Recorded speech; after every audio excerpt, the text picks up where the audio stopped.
जैसे मैं कह रहा था, ये लफ्ज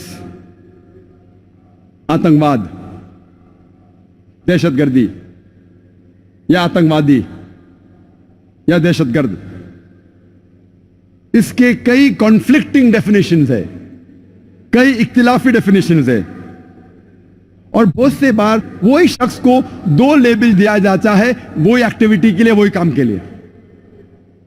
हम जानते हैं कि 60 साल पहले, कई सालों तक अंग्रेज इस देश पे हुकूमत कर रहे थे और कई हिंदुस्तानी अपने आजादी के लिए, इस देश की आजादी के लिए लड़ रहे थे। ये लोग को ब्रिटिश गवर्नमेंट कहती थी टेररिस्ट, आतंकवादी, दहशतगर्द। हम आम हिंदुस्तानी कहते थे ये है पैट्रियट, ये देशभक्त है। वही शख्स, वही काम, दो लेबल, दो लक़ब। हम जानते हैं भगत सिंह, सुभाष चंद्र बोस, चंद्रशेखर आजाद, ये सब अपने देश के लिए लड़ रहे थे। इनके सिर के ऊपर नाम लगाया अंग्रेज ने दहशतगर्द।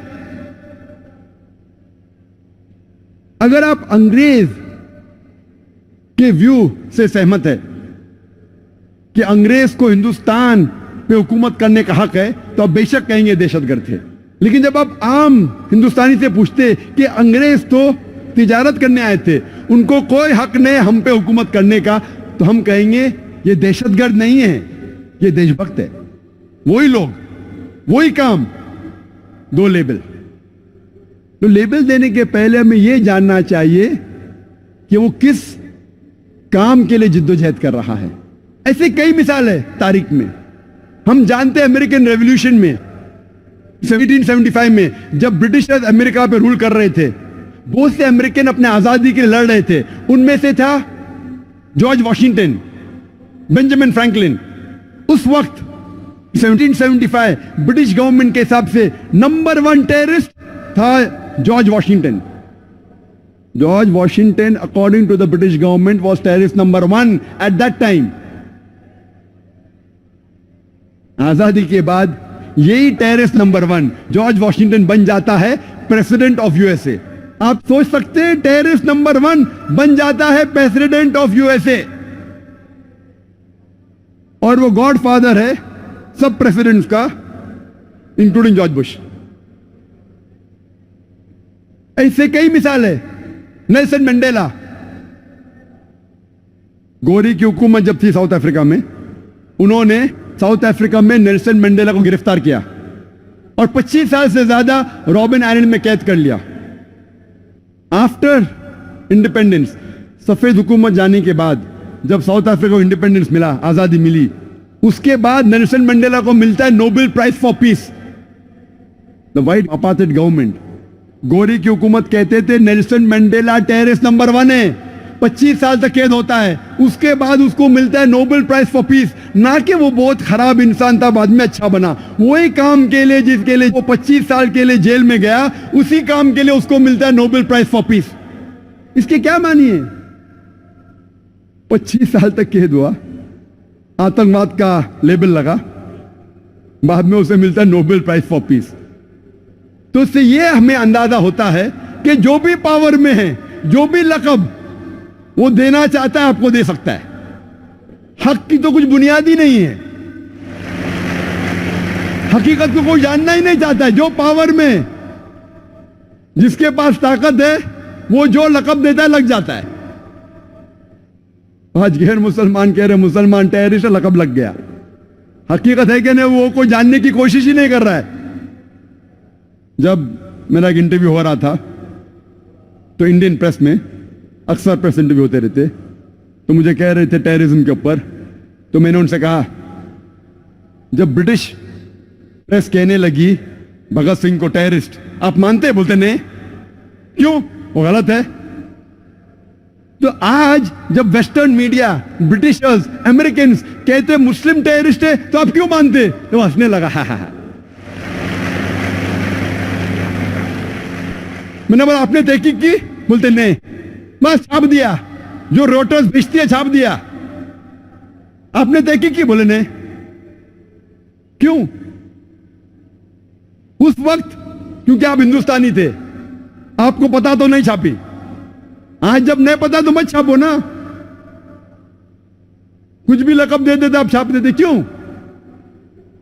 जब मैं ऑस्ट्रेलिया में गया था 2001 में दिसंबर में, 9/11 के चंद महीने बाद, ऑस्ट्रेलिया में मेरा टॉपिक था टेररिज्म एंड जिहाद, इस्लामिक पर्सपेक्टिव। जिहाद और दहशतगर्दी, इस्लामिक नजरिया। तकरीर खत्म होने के बाद सबसे पहला सवाल यूएस कॉन्सल जनरल ने मुझसे पूछा, doctor Zakir Naik, do you consider Osama bin Laden to be a terrorist? क्या आपकी नजर में ओसामा बिन लादेन एक दहशतगर्द है कि नहीं? तो मैंने उससे कहा, मैं ओसामा बिन लादेन को नहीं जानता हूं, ना वो मेरा दोस्त है ना मेरा दुश्मन है, ना मैंने उसके ऊपर तहकीक की है। लेकिन आप समझते अगर मैं रिप्लाई दूं बीबीसी और सीएनएन को सुन के, अगर मैं बीबीसी और सीएनएन को सुन के जवाब दूंगा तो मेरे पास कोई दो राय नहीं, बट कहने पड़ेगा दहशतगर्द है। लेकिन कुरान मुझे इसकी इजाजत नहीं देता। कुरान में अल्लाह ताला फरमाते हैं सूरह हुजुरात में, सूरा नंबर 49, चैप्टर 49, आयत नंबर 6 में, जब भी कोई फासिक आपको कोई चीज कहता है उसकी तहकीक करो दूसरे तक पहुंचाने के पहले। जब भी कोई आपको इंफॉर्मेशन मिलती है, जब भी कोई बात आप तक पहुंचती है, उसकी तहकीक करो और फिर दूसरे तक पहुंचाओ। तो मैं बीबीसी देख के, सीएनएन देख के ये नहीं कह सकता हूं कि ओसामा बिन लादेन टेररिस्ट है कहने। मैं उसे अच्छा भी नहीं कहता हूं, बुरा भी नहीं कहता हूं, ना वो मेरा दोस्त है ना मेरा दुश्मन है।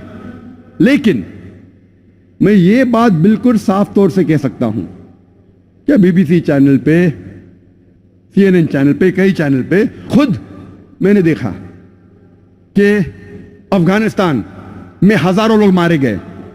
जॉर्ज बुश ने कहा कि attack, war on terror, Afghanistan पे अटैक हुआ, इराक पे अटैक हुआ, हजारों लोग मारे गए। 9/11 जो हुआ, तो मैंने कहा ये तो खुद जो 9/11 जो हुआ, ये इल्जाम है कि ओसामा बिन लादेन ने किया। मैं नहीं जानता हूं, जो साइंटिस्ट है यूएसए के वो कहते it's inside job, George Bush ने खुद किया है। ये मैं नहीं कहता, नो कहते, सही है कि हकीकत है बाद में तहकीक करेंगे, अभी वक्त नहीं है।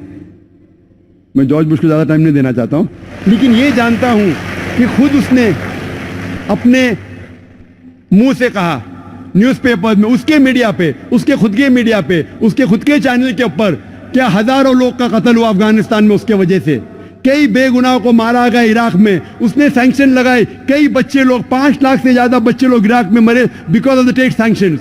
तो मेरे नजर में आज की तारीख में सबसे बड़ा हत्यारा, सबसे बड़ा दहशतगर्द जॉर्ज बुश।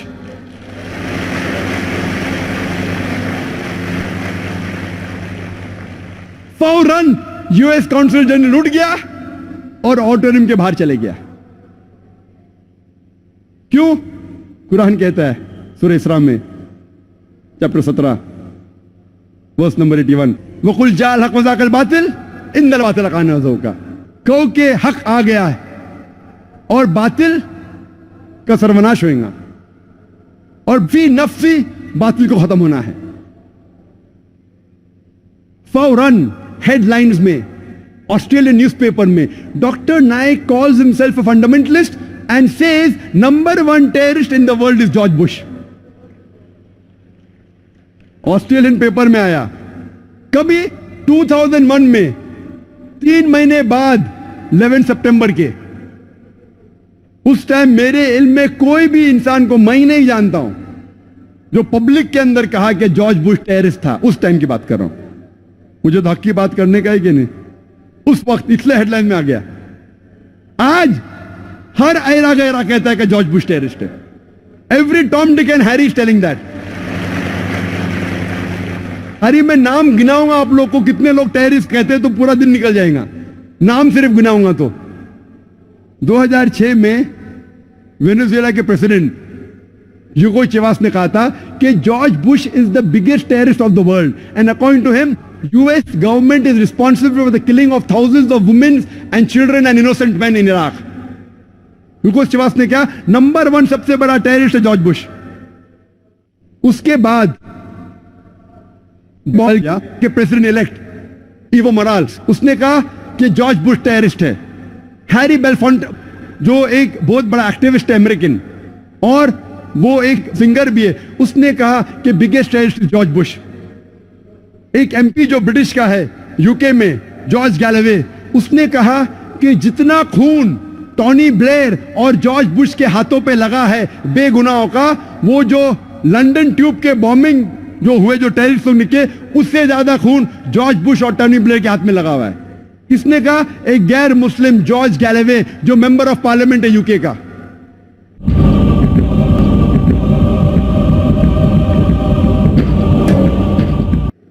हमारे इंडिया में भी कितने लोग ने किया है। ज्योति बासु, उसने किया 2006 में कि George Bush is the biggest terrorist.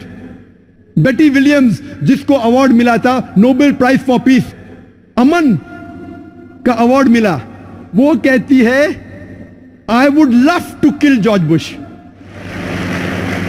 मैं बेहद पसंद करूंगी जॉर्ज बुश को कत्ल करने के लिए। आप सोच सकते हैं Nobel prize for peace winner Betty Williams, एक औरत है जिसको नोबेल प्राइज मिला पीस के लिए, वो कहती है मैं नहीं देख सकती हूं बेगुनाह बच्चे मर रहे हैं, मैं चाहती हूं मेरे दिल से कि जॉर्ज बुश का कत्ल करूं। मैंने तो 2001 में कहा था, उस टाइम तो कौन हिम्मत नहीं करता था, अल्लाह की मदद थी। आज तो हर टॉम डिक एंड हैरी कहता है। जब मैं लंदन में लेक्चर दिया जिहाद एंड टेररिज्म पे, तकरीर थी जिहाद और दहशतगर्दी पे, इस्लामिक पस मंजर में अच्छी तकरीर थी माशाअल्लाह। पहला सवाल एक नौजवान उठ के कहता है, doctor Zakir Naik, death to George Bush, George Bush का कत्ल करो। मैंने इतनी अच्छी तकरीर किया, कितने गैर मुसलमान थे, मेरे पूरे तकरीर पे पानी फेर दिया उसने। सब लोग ताली मारने लगे, जॉर्ज बुश को कत्ल करो, जॉर्ज बुश को कत्ल करो। मेरा मकसद है दावा देना, मेरा मकसद है अमन फैलाना। 1 घंटे की तकरीर की, इतनी मिसाल दी इस्लाम की, और ये नौजवान उठ के कहता है जॉर्ज बुश का कत्ल करो, और लोग ताली मारने लगे। तो मैंने कहा अगर आप अल्लाह के रसूल की सीरत पढ़ेंगे, अल्लाह के रसूल कहते हैं कि उस वक्त इस्लाम के सबसे बड़े दुश्मन 2 लोग थे, दोनों का नाम था उमर। अल्लाह के रसूल अल्लाह से दुआ करते हैं कि ये उमरैन में से, ये 2 उमर में से एक उमर को हिदायत दे। तो मैंने कहा कि हम मुसलमान को दुआ करना चाहिए कि अल्लाह ताला जॉर्ज बुश को हिदायत दे।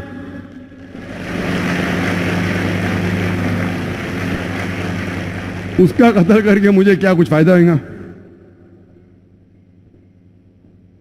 तो सीरत जब पढ़ेंगे, अगर वो दुश्मन, हम जानते अल्लाह के रसूल ने जब ये दुआ की तो हजरत उमर रदियल्लाहु अन्हु, उमर बिन खत्ताब रदियल्लाहु अन्हु, उनको अल्लाह ने हिदायत दी। सबसे कट्टर दुश्मन थे इस्लाम के, बहुत सब लोग डरते थे मुसलमान, उनको हिदायत दी। फिर सबसे बेहतरीन मुबल्लिग मुजाहिद बन गया इस्लाम के लिए। इसीलिए माइकल एच हार्ट ने उनको 100 की टॉप लिस्टिंग पे मोहम्मद सल्लल्लाहु अलैहि वसल्लम नंबर 1 दिया और उनको दिया 52 नंबर पे। या कह सकते हैं कि टोनी ब्लेयर जॉर्ज बुश में से कोई को हिदायत दे। हमें इस्लाम पेश करने में सही तरीके से करना, हिकमत के साथ, जज्बाती बन के नहीं। गैर मुसलमान है, हम देखते हैं कि जब पता लगता है हमें कि जॉर्ज बुश सबसे ज्यादा आज की तारीख में हत्या किया है, हम जब अंदाजा लगाते सब टेररिस्ट अटैक का, तो मेरे नजर में, मेरे तहकीक के हिसाब से यह मैं कहता हूं कि आतंकवाद पॉलिटिशियंस की विरासत है। Terrorism is a monopoly of the politicians. सियासतदान लोग की विरासत है। दहशतगर्दी, आतंकवाद पॉलिटिशियंस की विरासत है। क्यों? क्योंकि जितने भी मैंने अटैक्स आपसे कहे और जितने भी आप जानते हैं जिसका मैंने तस्करा किया, उसके बाद चाहे 9/11 हो, चाहे अफगानिस्तान अटैक हो, चाहे इराक में अटैक हो, डायरेक्टली या इनडायरेक्टली इसके पीछे पॉलिटिशियंस है। अब तहकीक करेंगे ये सब जितने हमले हुए उसके पीछे डायरेक्ट या इनडायरेक्ट पॉलिटिशियंस का हाथ है। इसीलिए मैं कहता हूं कि आतंकवाद दहशतगर्दी पॉलिटिशियंस की विरासत है। अंग्रेज ने हम पे हुकूमत की है। 60 साल पहले हमने अंग्रेज को निकाल दिया देश के। अंग्रेज ब्रिटिश की पॉलिसी थी डिवाइड एंड रूल, तफरका पैदा करो और हुकूमत करो, डिवाइड एंड रूल। हमने अंग्रेज को तो देश के बाहर निकाल दिए, लेकिन हमारे पॉलिटिशियन ने अंग्रेज की विरासत ले ली और वो भी करते डिवाइड एंड रूल आज की तारीख में।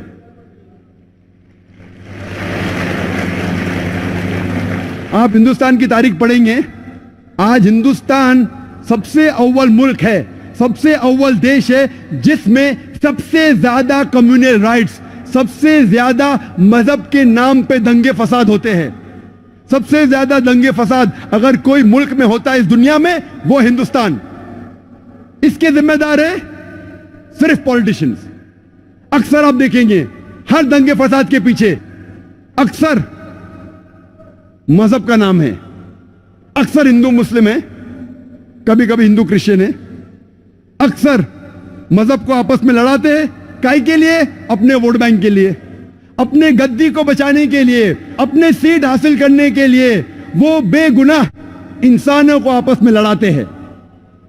इसीलिए मैं कहता हूं, मेरे नजर में दहशतगर्दी, आतंकवाद पॉलिटिशियनों की विरासत है।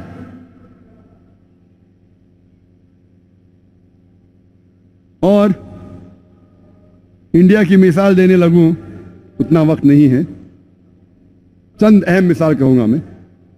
पहले नंबर पे है कि पॉलिटिशियन की कोई जात नहीं होती, चाहे कोई भी पॉलिटिशियन हो, American politician, UK politician, Indian politician, Hindu politician, Christian politician, Muslim politician. अक्सर पॉलिटिशियन वो लोग रिस्पॉन्सिबल है जितने भी राइट्स होते हैं, अक्सर। इसीलिए एक शख्स ने कहा था कि politician they add fire to the fuel, वो चिंगारी लगाते हैं ईंधन में चिंगारी। मैंने बोला नहीं, पॉलिटिशियन लोग they don't add fire to the fuel, they add fuel to the fire. वो ईंधन डालते हैं आग में।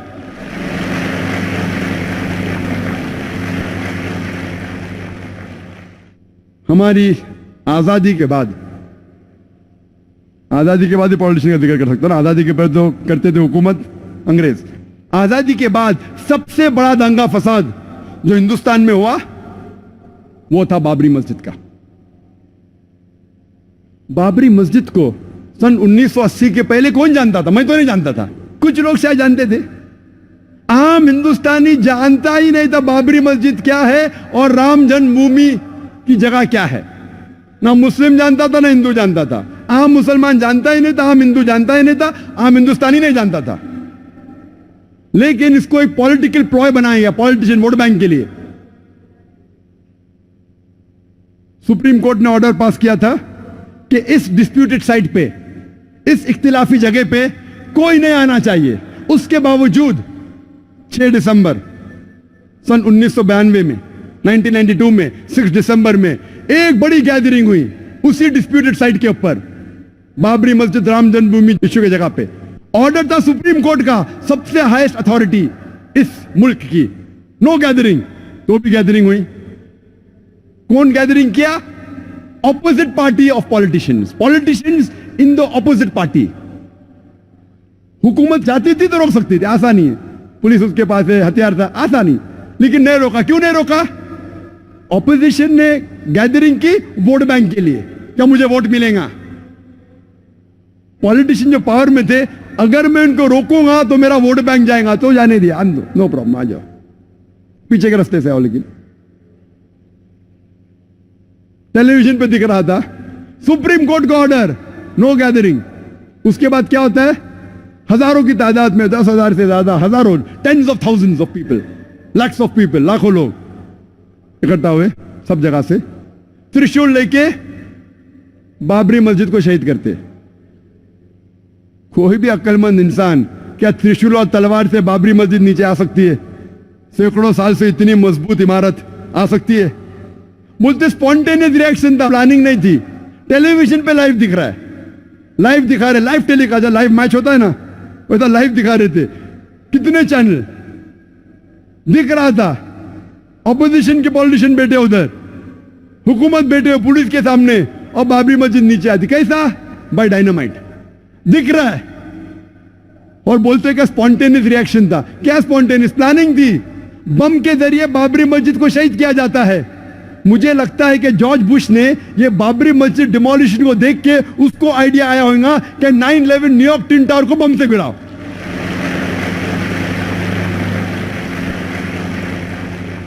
नाइन 11 पे मुझे ज्यादा तकरीर नहीं करने का है। वो 9/11 तो इतना बड़ा, कम से कम 10 तकरीर कर सकता हूं मैं 9/11 के ऊपर, जॉर्ज बुश के ऊपर। लेकिन मुझे लगता है उसको आइडिया मिली बाबरी मस्जिद से। जिस तरीके से बाबरी मस्जिद को बम से गिराया गया और कहा गया कि स्पॉन्टेनियस रिएक्शन था, उसी तरीके से बम से गिराया ट्विन टावर को और कहा गया कि प्लेन ने मारा। चाहे तो इंशाल्लाह क्वेश्चन आंसर में टाइम लिया तो कहूंगा। क्या होता है? इमीडिएट सारे हिंदुस्तान में दंगे फसाद होते। दंगे फसाद होने के बाद एक्शन का रिएक्शन होता है। हजारों लोग मारे जाते, हजारों लोग का कत्ल होता है सारे हिंदुस्तान में, अक्सर मुसलमान। और खुसूसन बॉम्बे में बाबरी मस्जिद डिमोलिशन को जिम्मेदार कोई भी आम आदमी जिसको थोड़ी भी अकल है वो कहेगा नंबर 1 रिस्पॉन्सिबल, सबसे ज्यादा जिम्मेदार ऑपोजिशन पॉलिटिशियन जिनने गैदरिंग की सुप्रीम कोर्ट के खिलाफ। नंबर 2 जिम्मेदार जो पॉलिटिशियंस पावर में थे, वो रोक सकते थे लेकिन नहीं रोका। क्यों? वोट बैंक जाएगा, उसके वजह दंगे फसाद होते। दंगे फसाद में पुलिस चाहती दंगे फसाद को रोक सकती। आप कोई भी सीनियर पुलिस ऑफिसर से पूछिए, मैं तो बहुत से पुलिस ऑफिसर से बात कर चुका हूं इधर और बाहर भी, कोई भी सीनियर पुलिस ऑफिसर से पूछिए, दंगे फसाद को रोकना तो आसान सी बात है। जैसा शुरू हुआ within a few hours, चंद घंटों में रोका जा सकता है। अगर कम पुलिस फोर्स है तो रिजर्व फोर्स को बुलाओ। टेररिस्ट अटैक्स को रोकना बहुत मुश्किल है। कुछ रोक सकते, सब नहीं। सब रोकना नामुमकिन है 100%। कुछ को रोक सकते। दंगे फसाद 100% रोकना आसान है अगर पुलिस फोर्स चाहे तो। लेकिन जो पुलिस चाहती भी रोकना नहीं रोक सकती थी। क्यों? क्योंकि उनको पॉलिटिशियन का दबाव था। पुलिस फोर्स तो फाइनली गवर्नमेंट के अंदर आती ना, होम मिनिस्टर के अंडर। वो पुलिस ऑफिसर चाहता भी था बेगुनाह मुसलमान का कत्ल ना हो, फिर भी कुछ नहीं कर सकता। क्यों? उसके सिर के ऊपर पॉलिटिशियन है।